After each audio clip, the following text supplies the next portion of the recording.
Hey guys, today doing a fairly simple task, but one that I think we all kind of neglect. I know I do. Just cleaning synthetic winch line. So first things first, I went ahead, put the winch to free spool, pulled out a little bit of a length, and the main part I'm worried about here, starting out anyways, is right where it connects to the thimble. This is his factor 55 thimble, so nice closed winch winching system. But I'm looking for any sort of fraying here, and if you can see some of this, we'll do a close-up shot.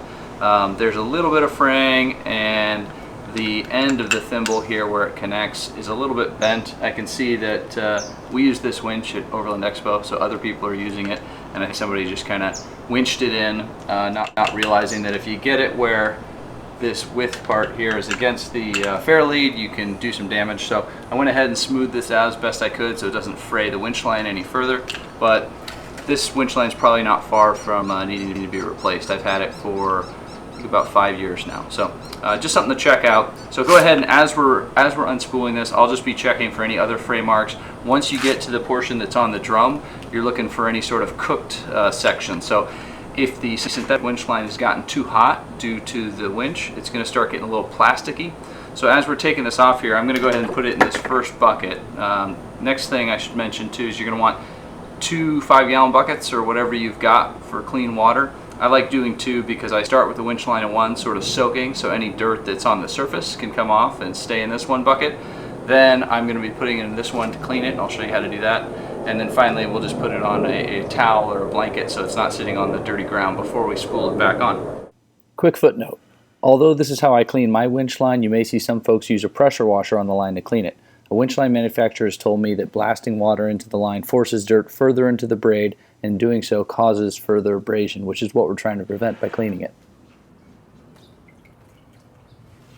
As you can see, I've got the winch line off of the winch and into the first bucket. I kind of agitate the bucket around and spin it by holding the handle just to get some of the surface dirt off. Next thing you're looking for is to see whether or not the line has become a little bit cooked. The drum of a winch generates a lot of heat, so you're just looking to see if it's sort of plasticized the winch line. So as you can see, this section is pretty well compressed, but the fact that it's still fabric and I can still see all of the braiding here means it's still okay. There is a section here I noticed, and this is where the first wrap of the drum comes around. It's a little bit plastic feeling, so this section's starting to get damaged, you can tell. So this winch line is fairly old and is not long for this world.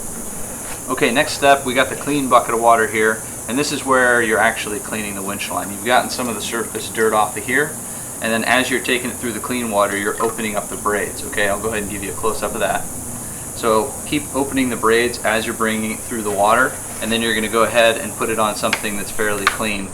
We just have a beach towel sitting here next to me, so we'll go ahead and just work through this, and you'll actually see the dirt from the inside of the winch line coming off, and that's really what you're looking to get rid of. Those little particles of sand and dust saw away at the winch line, and we'll slowly fray it more and more.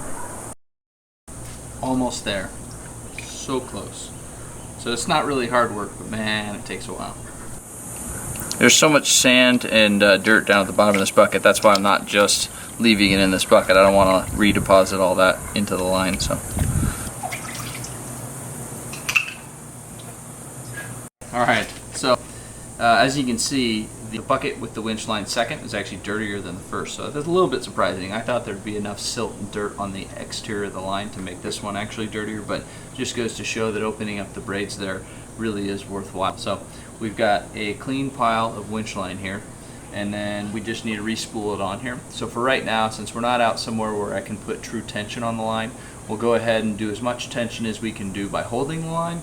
But that doesn't mean it's ready for winching. We'll need to take it out the next time we go off-roading, tie it to a tree via a tree strap, and put some real load under it, have Kelsey in the truck holding the brakes and me out there operating the winch, and make sure we get some perfect spools on there so when we do need it, it's ready to go.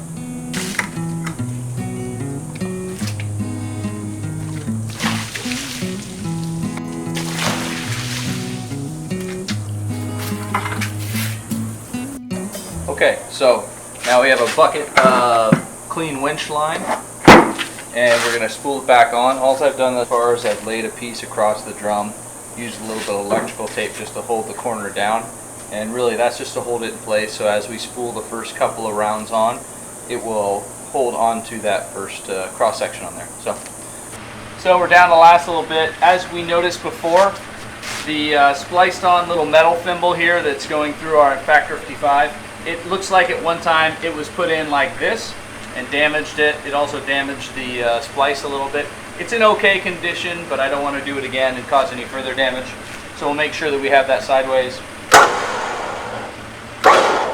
Once you do have it on there, make sure you have a fair amount of tension, okay? Because right now we didn't spool this with a whole lot of tension. It was just as hard as Kelsey could pull to get this on there. We're going to have to go and redo it. The reason that I went ahead and did it the right way, even though we're probably not safe to winch with it as it currently is because it's so loose, that's the only way I can fit this amount of winch line on. I have about as much as you can fit on a drum. So we'll have to go and redo it before we do any serious winching, but at least now it's on there, it's clean, and it's spooled on there correctly, just not tight enough. We'll notice once we do it correctly, the entire diameter of the winch line on the drum will suck down a little bit as you have more tension, so it'll fit even better once I do it properly. Other than that, that's about it. Synthetic line takes a little more maintenance than steel, but I'm a fan of it due to the weight and the fact that I can splice it. So other than that, that's cleaning your synthetic winch line. Hopefully it was helpful, and thanks for joining us. Take it easy. See you next time. What I'm doing here is winching the line back onto the drum under tension. This prevents the portion of the line under tension from slipping between the lower layers. This would cause the truck to move unexpectedly. It also creates enough heat that could cook and even break the line. This is also where a fair lead opening that's equal in width to your winch's drum makes spooling the line to the edges of the drum much easier. If your fair lead is skinnier than the winch drum, you'll end up having to reverse the winch and needing to tuck the line into the sides of the drum as you go.